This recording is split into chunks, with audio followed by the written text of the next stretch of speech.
Hey guys, such a warmonger here, and you're watching Siege of Jerusalem. This is a attackers versus defenders scenario. The objective of the attackers is for one of them to get 30 units in this Dome of the Rock area. You can see that written out here. And the objective of the defenders is to last for 45 minutes. Now usually I would show the game in capture age right here. So you can have some bird's eye views of the action. But I think this game, I want to really showcase what it feels like to be an attacker in-game. So I'm going to show it from the point of view of attackers over here. You can already see Arthedain. He's the yellow player 2 player. He's playing as the Mongols. Uh-oh. Looks like the merchant spy is in trouble. Oh, he's just running into fire. Well, that's how he died. Okay. So, I'm player 1 and I random Goths. Goths, pretty much the same except we have Norse warriors which replace our champions. So... and then that's it. That's the only difference. For Mongols, they don't get anything different except a reskin of their... what do you call it? Of their cavalry line, the knight line. Although he didn't build any of them. But their knight line is reskinned. So the advantage of the Mongols is that they have very fast siege, and he's taking advantage by doing a quick rush on the center. He's noticing that it's unprotected. He's just gonna run this siege in there. Really good move by Arthedain.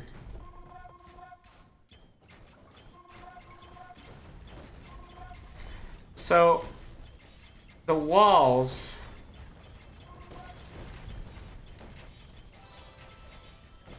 the walls are very strong. They have extra building armor. But the gates do not have extra building armor. So siege rams are still good against gates, but not the best against walls.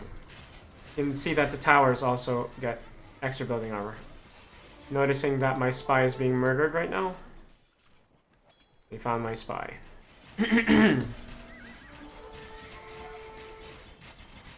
Mongols can also make Eastern Swordsmen, which have the same stats as Long Swordsmen, except they're cheaper. Now, the player 3 is Swabians, which is actually just Japanese.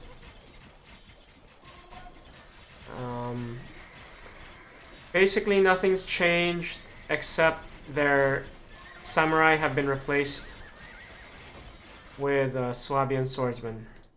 Although he's not making Swabian Swordsman, he's just making champions.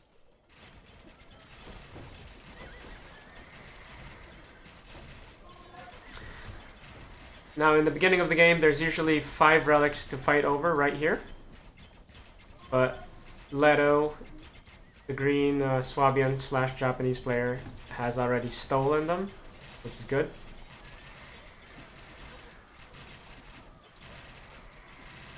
Let's just watch this for a little bit.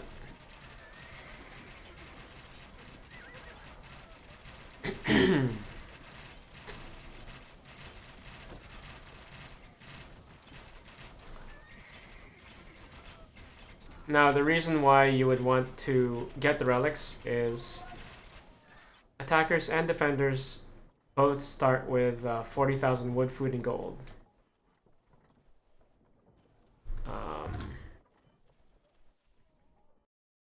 But attackers get income every 3 minutes. They get 1,500 wood, food, and gold extra, while defenders do not get anything. So defenders have to try to fight for relics for extra income. Also, the defenders get a caravan that comes in the middle of the game for a chance to get extra money, and I'll explain that when it comes.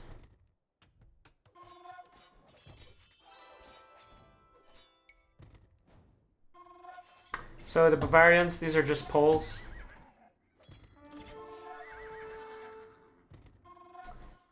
Absolutely nothing's changed with the Poles / Bavarians. It's just been renamed. So, villagers on the attacking side can only make fortified palisade walls, and outposts. In this case, I didn't feel the need to buy the stone to make the outposts. They're very cheap, but still, I didn't think I needed it.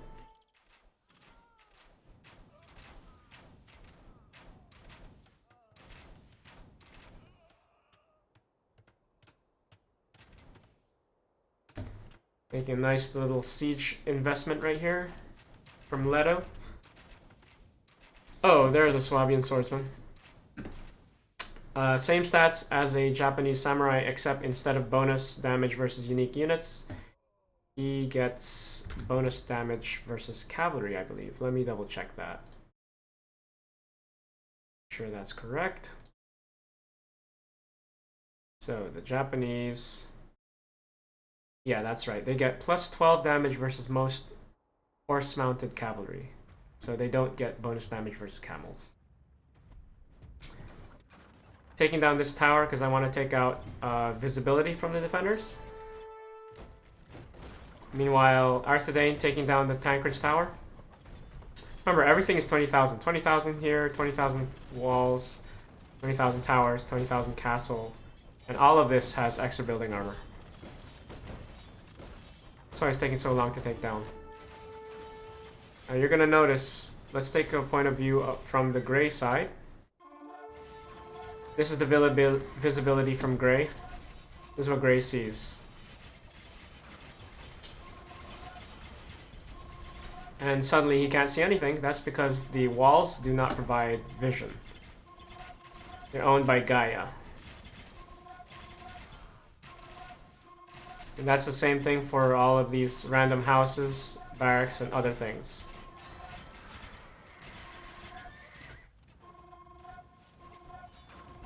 Nice defense from blue.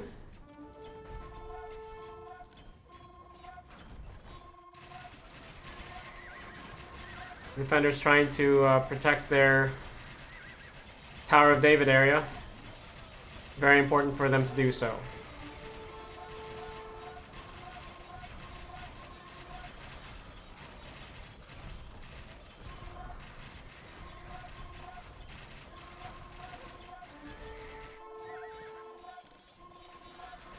So, I sent some Huskarls over here. Try to make a flank with siege towers, unsuccessful. Same thing over here. I was gonna try to take out some tents. That was unsuccessful too. So that's too bad. Let's go back to the attacker point of view.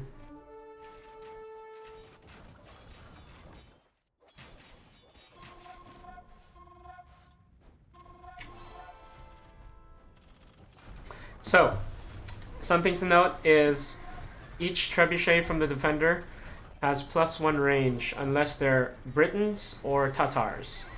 That's why these trebuchets can fire back against the Japanese trebs. I told him to fight, except his trebs are unprotected, so he has to fall back.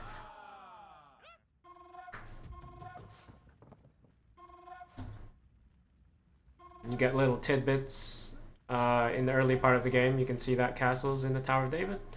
Or to the defenders. Each one holds 20 population and can produce unique units. Oh, I should change this because they can't produce trebuchets. That's a little tidbit, is trebuchets are produced in the siege workshop now. For both attackers and defenders. Not only that, defenders cannot make rams or siege towers. Only scorpions, mangonel line, and trebuchets. That's it. Not even bombard cannons. No one can produce bombard cannons. You see these? These lose vision for the attackers as well. They turn into Gaia. It's a loop trigger to make them change. There it is. So I really wanted it so that walls don't magically give you vision. On the defender's side, you can see, like, these are the production buildings, basically, and the tents are what give them vision. And then allied towers. So this is a minaret. It's much weaker. You can see that. I'm not sure what they're pinging right here. Maybe they don't like that it's being blocked.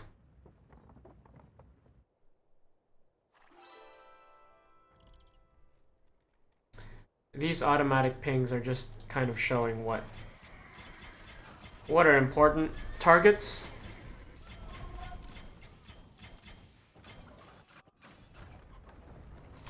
So usually if you're attacking from this north side, because this is technically the north on this map, you'll want to take down these tents or these tents to remove defender population. Because the attackers have 220 population to work with. Oh, he should have just run in there. He really should have. I wonder what his plan is, though. Attackers have 220 population to work with. Defenders only have 200. Big battle in this Tower of David.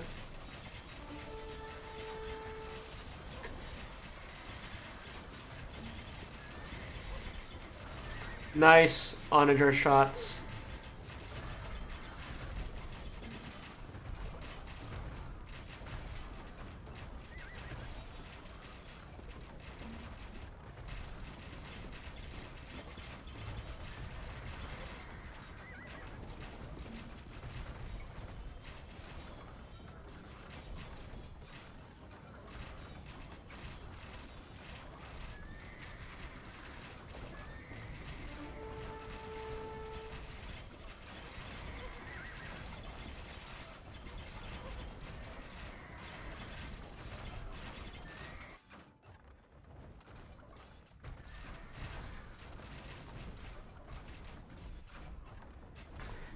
We've got the trebuchet and counter trebuchet action going. Very important to try to protect this area. Although it is very hard to fight Japanese trebuchets because they deploy so fast and they fire so fast. So they are great for taking down the Tower of David. This is the Tower of David right here. But this whole area is technically the Tower of David.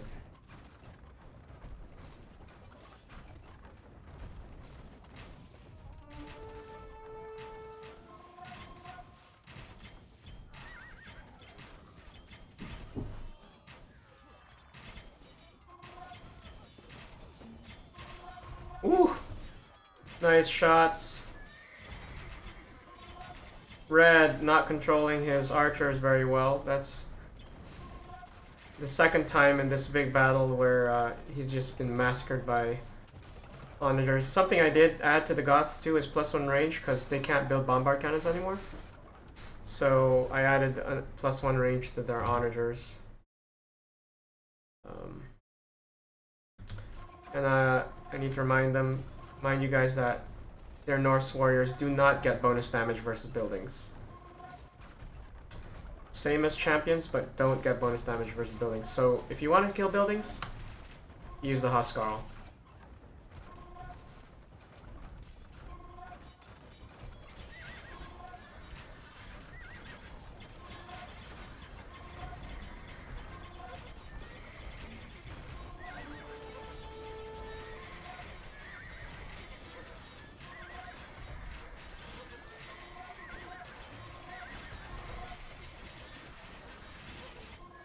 Arthedain feeling like he's the only one over here.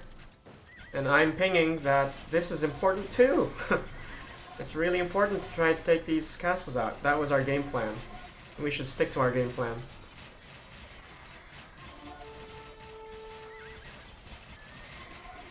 I sent some Huskarls over to kill extra trebuchets so our trebuchets can fight without counter trebuchets interfering.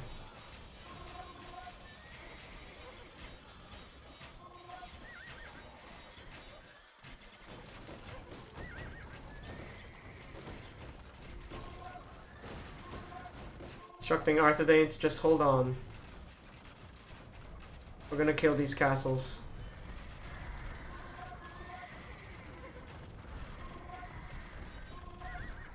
So this is basically, you know, the siege tactic of investment. You make your nice... Ooh, this is a nice attack from the Krieg first to kill a couple trebuchets. I always want to keep the trebuchet count low.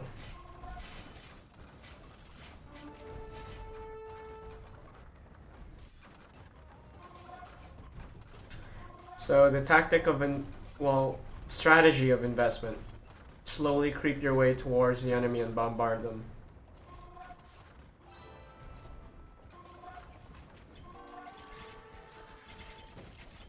And I was asking Arthedain to just hold them off, try to prevent flanks.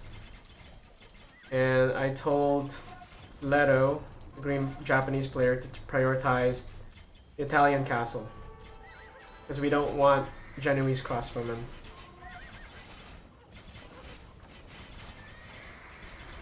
Krieg first doing the right thing. He really wants to get rid of this siege attack.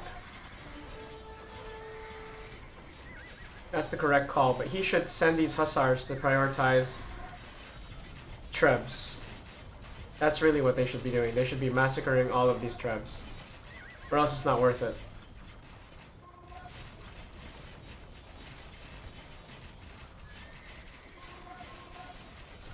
Fortunately, that's not what's happening. So all of that stuff was lost. And these trebs were able to escape.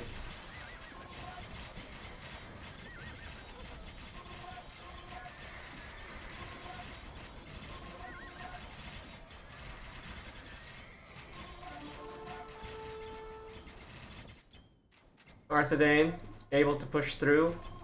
He destroyed the visibility, so let's look again at the visibility of player 6. Has no clue what's over here.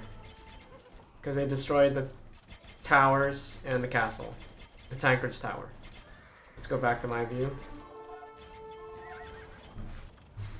The investment continues. They were able to push us back, but here comes more trebuchets. Now, it takes 100 ticks for attackers to make a trebuchet. It takes 125 for defenders to make a trebuchet. So you can't really mass these easily, but it can get out of hand if you let the attackers just keep making them.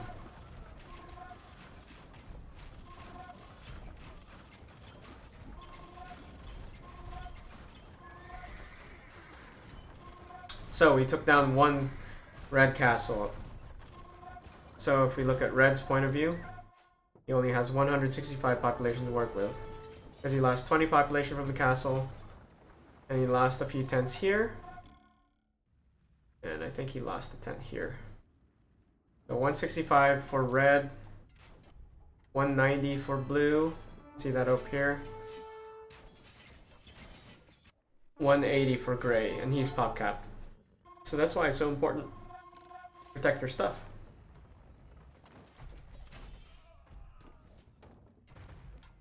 I wonder what this is about. Oh, they just want to open the wall. Counter trebuchets are a good idea. Unfortunately, they're fighting Japanese, which pretty much almost always win the treb war because of their faster firing rate. Not to mention, these trebs are unprotected, so even the heavy cavalry archers are able to kill them.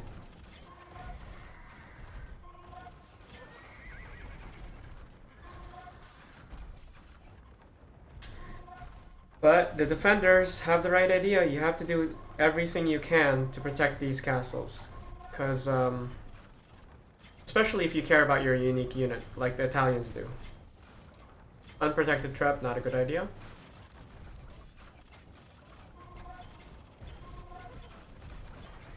Okay, you notice the mood went from normal to desert. That means it represents the afternoon now. See the color change in the map. So the mood changes as the game goes along. Eventually, it's gonna go back to night, and that's when the game ends.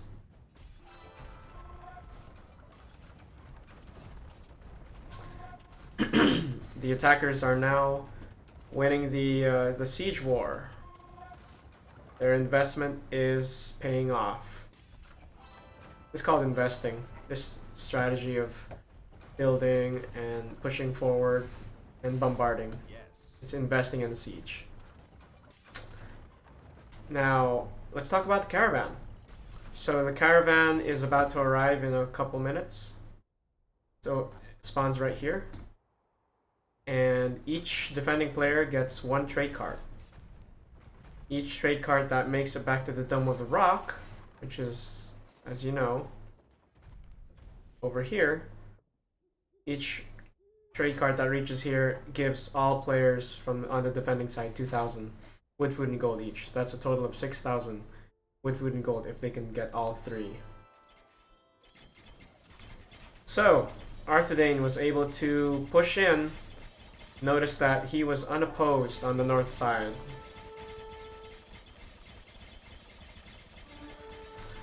Now, this is a bit of a weakness, and he's putting pressure on the main objective.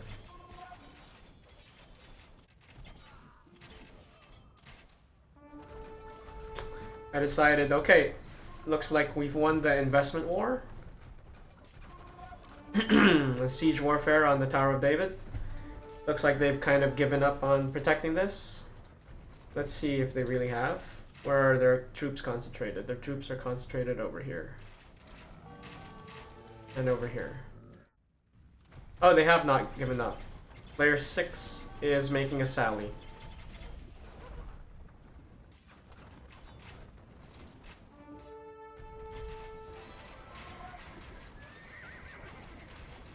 Okay, so this is what the caravan looks like. Each trade cart needs to make it to the Dome of Rock. And they come with a sizable entourage too. Sizable bodyguard. So, yeah, try to get to the trade cart to the Dome of Rock and you're golden. Okay, let's go back to attacker point of view.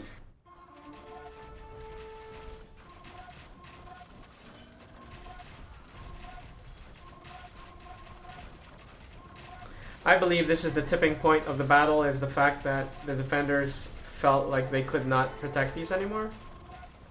I guess they felt like the Japanese trebuchets are too good at fighting, maybe. And they're too well protected. So, probably why. Ooh! Onager shots. Nice Onager micro from Arthedain. Ooh. And he lives to tell the story. Let's see if they're pushing in the center. They are. Oh, defenders can build barricades. So these are pretty expensive at 350 wood each. And they're 2x2 tiles, just like a house, and they have about the same HP as a house too.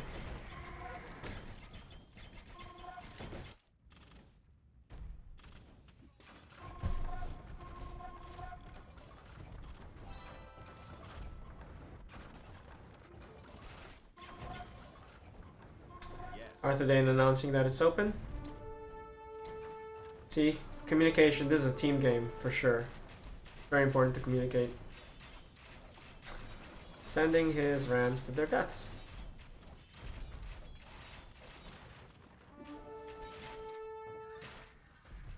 Ooh. This blue could have killed all of these trebuchets. What happened? That's unfortunate. Oh my god, that was a massacre. That was a massacre. I don't think he got a single kill there. Oh my god. So, player 6 is blue and he's the Franks. These paladins have the exact same stats as the paladin of the Franks. These are called Frankish Knights. Exact same stats as the paladin, except for the fact that they have +1 against anti-cavalry armor. So they do a tiny bit better against halberds and camels. units like that. But I have decided to join Arthedain in his push on the main northern gate. Some call this the Damascus Gate. The Crusaders called this the St. Stephen's Gate. And Tancred's Tower. Another minaret going down. Prayer Tower.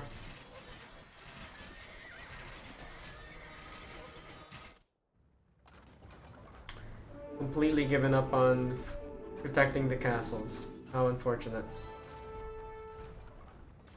I think they still should have tried to protect these, to be honest. It's still a strong point. You know, if you put archers here, you can still fight back. Especially with the high ground, this is a higher ground than the normal area.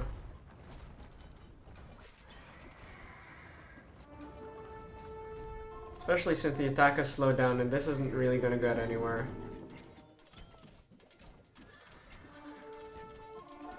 Elite Lancers do it pretty good in these city battles just because they have the extra range on their melee.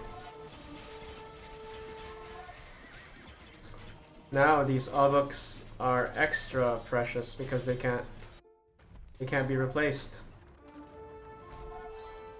Right, we announced, you can see that the game plan is to start really pushing.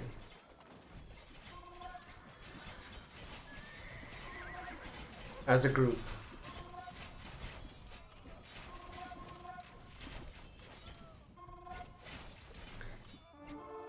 Frankish Knights are pretty cool looking. Player 4 is... What is he? Oh yeah, he's the Poles. Player 5 is Italians without his castles. Even then, his arbs are still pretty good.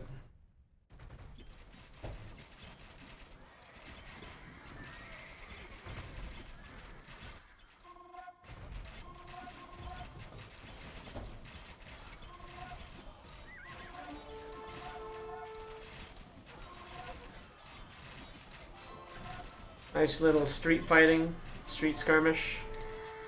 Skirms getting massacred by hussars.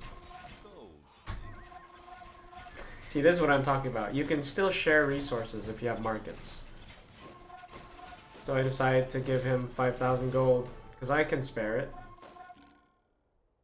How much gold does everybody have? Defenders, Krieg first. Starving on food. His allies are doing pretty well though, especially Red. Hopefully they're talking to each other and giving each other food. Like, Black Tusk can definitely give Krieg first food. Krieg first asked. So here's where these buildings are Gaia buildings, so they don't help either. In terms of vision, either attackers or defenders. Now, Arthedain and I are pushing through the city. We want to make a beeline towards these gates over here, while Leto, the Japanese player, makes his way towards enemy production and pressures them there. It's a pincer movement. I just want to take these gates out because if you look at the point of view of the defenders, it still gives vision, so I don't like that. I want to get rid of them. I don't want them to know what we're up to. See? So, making a push towards these gates. Attack in direction of the flared location. So now they're going to take out their siege, which honestly they haven't really been making. That's another mistake, I think. Just because they're not siege onagers doesn't mean you shouldn't make them, because they still do well. You should try to utilize all of your production, especially since there's so little. You only get 3 barracks, 3 archery ranges, so why not make some siege as well?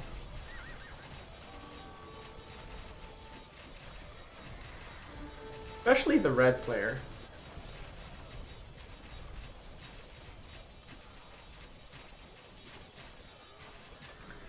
Push in the south, push in the northeast, trying to take down the gates to the Temple Mount. This area is called the Temple Mount, the Greater Temple Mount, and this is the Inner Temple Mount dome.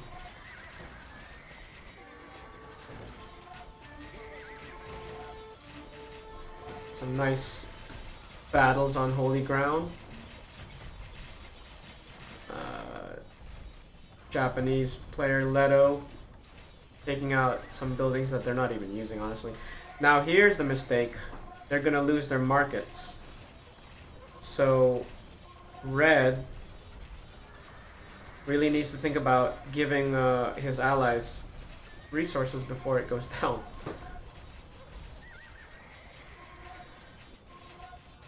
You know, it's all about teamwork. You can see that red has 32,000 food that he's not really utilizing compared to the French and the Polish player, so he should just give that away, honestly. Heavy pressure on the north side. Gate of Jehoshaphat went down. Not really useful, but still cool. Oscarl starting to make short work of these archers. A nice French flank over here, although I would have targeted the trebuchets if I were the French. Leto starting to take down even more population from the defenders. So he's down to 110. And once this goes down, it's going to be 100. That's it. That's why I would fight tooth and nail for every inch. I would have fought harder in this Tower of David area. Because the next target is already your population over here, and then your markets, which are super important if you want to share resources. I'm surprised this didn't go down though. Oh, okay, yeah, he should really. This might be why they're losing, is because he's not sharing resources.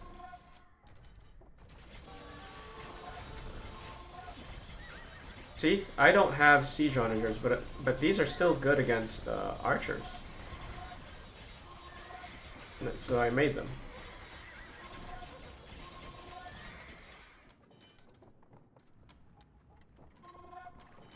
Really starting to pressure the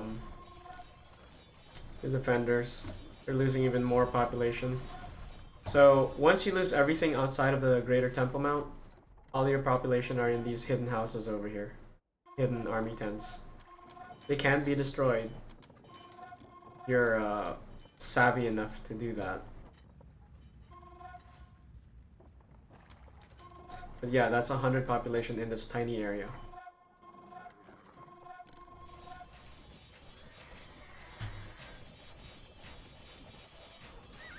So blue is the only one left with 110 population to work with.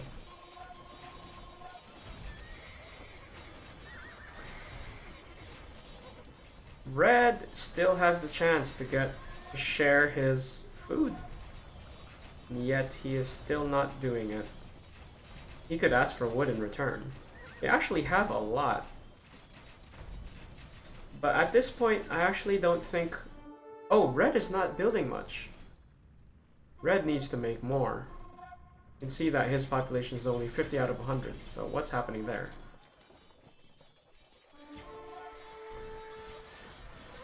That's unfortunate for the defending team. Let's look at player 6. 60 out of 100. But he's fighting hard. He needs food. 450 food left for Krieg first.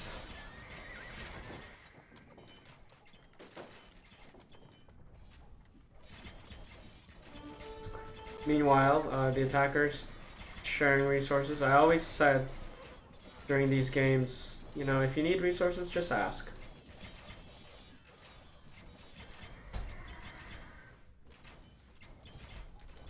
$43 out of 100. making Frankish knights as fast as you can. You can see it's same stats as a Frank paladin, except for that secret +1 armor against anti-cav.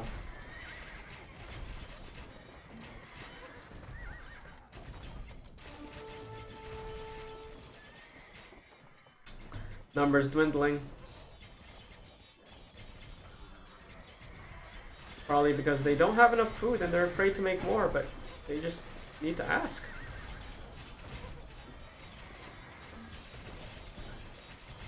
Onager's finally gonna go down. Did the damage though.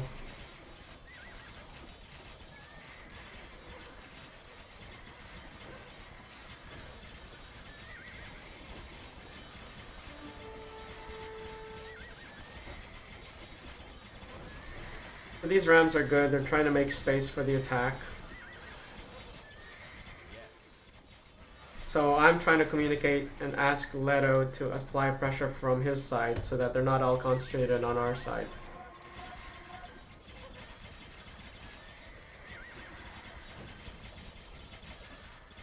Because they seem to be still able to hang on.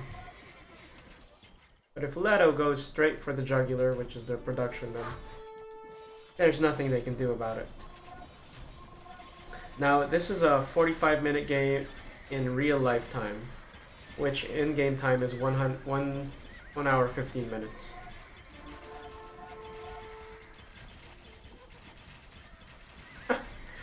Now Krieg first feeling the pressure, thinking, well, maybe we can win if they can't keep the pressure up.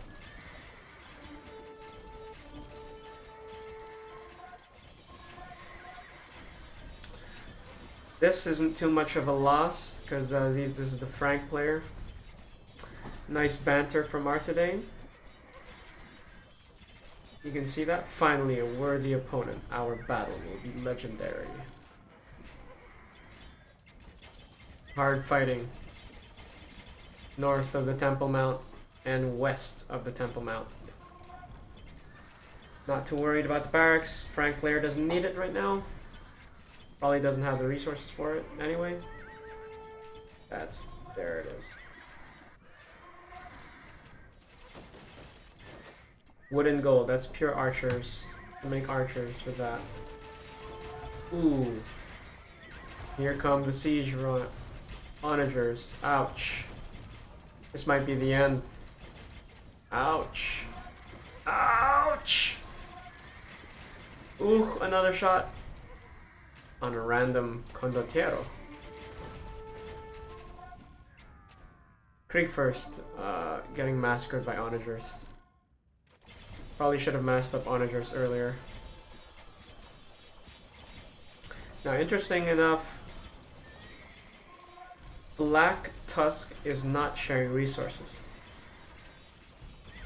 So, if he does not give his food away, then Blue won't be able to build anything, really. They can still sell, and Graf's Fuchs lost his market, so he can't even trade and sell his wood.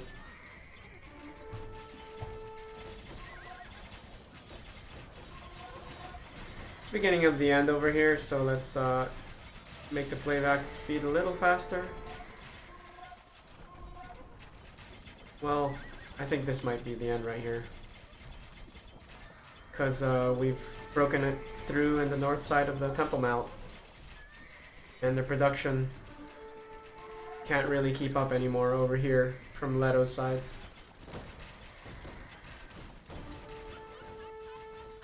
You can see I'm saying the sun is setting because the mood. This means it's the last 5 minutes of the game.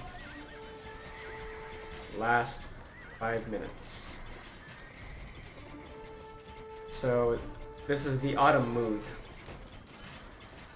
And then after this is nighttime, and that'll be the last minute of the game. And I'm doing some banter now. Surrender the city. And I will kill you quickly and painlessly. This is it. Remember, even if like 100 units are in this inner temple mount, inner dome area, there has to be not a single defending unit in here with them. That's how you win the game. But that's it.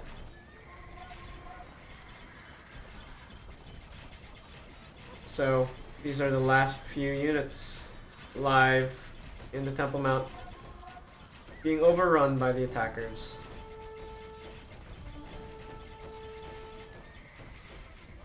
That's it.